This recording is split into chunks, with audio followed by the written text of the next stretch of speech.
So what is your name and what do you do? My name is John D'Augusta, and I'm the president of Rainbow Alliance here at Suffolk University. And what is the Rainbow Alliance? The Rainbow Alliance is it's an organization that works to serve as a forum for discussion of alternative sexualities, gender identities, and gender expressions, to promote acceptance of alternative sexualities, gender identities, and gender expressions, and to make sure that all students with different sexual orientations, sexualities, gender expressions, gender identities feel safe on campus. Great. How long have you been involved with the organization? I got involved about 2 years ago. Last year I was the treasurer for the organization, and this year I've been the president. Okay, and you said you also sit on some council? Yes, it effectively, it's the commission for advising the president on gay, lesbian, bisexual, transgender issues for students, staff, and faculty on campus. So who's the president of Suffolk? The president of Suffolk University is David J. Sargent. And is he pretty open to LGBT issues? Yeah, he's definitely been very responsive to a lot of concerns in the past. It's always hard dealing with, you know, helping to shape the way bureaucracy moves, but he's always been very receptive and respectful, and willing to listen to all the concerns. What is, I mean, I used to go to, I told you this before, I attended Suffolk for my first year of college, and then I transferred to Ithaca, and actually transferred back to Suffolk because I got a job here, started working here, Okay. and then decided to finish out at Ithaca, so I went back to Ithaca. So I've been to 2 schools, but I've been there multiple times. And when I was here in the city, I was dating someone, so I never really got involved with the LGBT groups and whatnot. What is gay life at Suffolk like? Suffolk University is there's a bit of an issue of getting people actively involved in the community on campus because we're in downtown Boston and there really isn't much of a campus here. You know, most of the school is commuter students, and there's a lot going on in the city. So there's a lot of questions of what exactly is a student organization here for, and you know, why is it important that people are involved here on campus rather than just enjoying the city, so to speak. And that's an ongoing question and concern that we constantly try to address. So do you see it as students being apathetic, or do you see them as not being able to be involved because they are commuters? I think that there's 2 factors there. One is that there really isn't as much of an attachment of bonding to this university because there isn't as much community space or anything like that to facilitate a lot of stuff. And the second, they're really in Boston and Massachusetts, there isn't as much need for this organization as there is elsewhere. It's true. You know, a lot of the issues, people say, well, why do I need to go to an organization? I already feel safe. I already feel comfortable.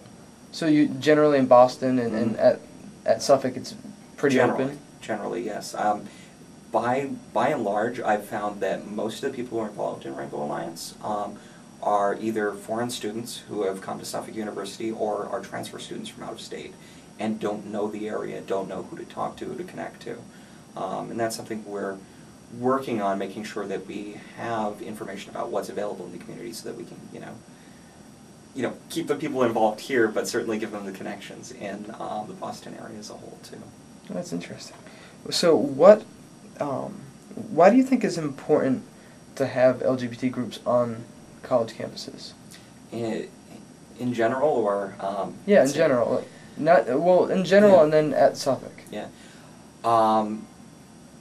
In general, I think that there is, you know, this differs by area, but in general, I think that there is a need for organizations like this because there are a lot that most people don't know or have any clue about in regards to different sexualities or gender identities or gender expressions.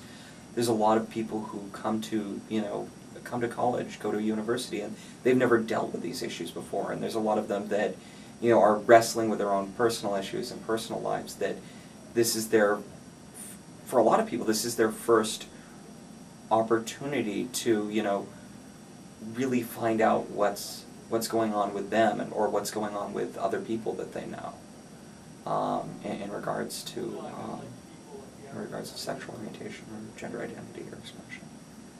And so you feel that this group is definitely needed at Yeah, Suffolk? oh, definitely. as I said, one of the big groups of people who get involved in the organization and come to us for different events and for information and advice are Suffolk University in particular is a big school for international students. There's a strong connection with we have campuses in Dakar and Madrid, and we bring in a lot of people from overseas where there certainly is not as much acceptance of GLBT status or GLBT individuals. So providing them some of the resources of how to get by here, and information that they've never heard of, never been exposed to. The idea that yes, it's okay that this is what you feel, that this is what you're going through, and a lot of other people have been through that too, is absolutely essential. It's very interesting. What are the important issues on the table for your group right now?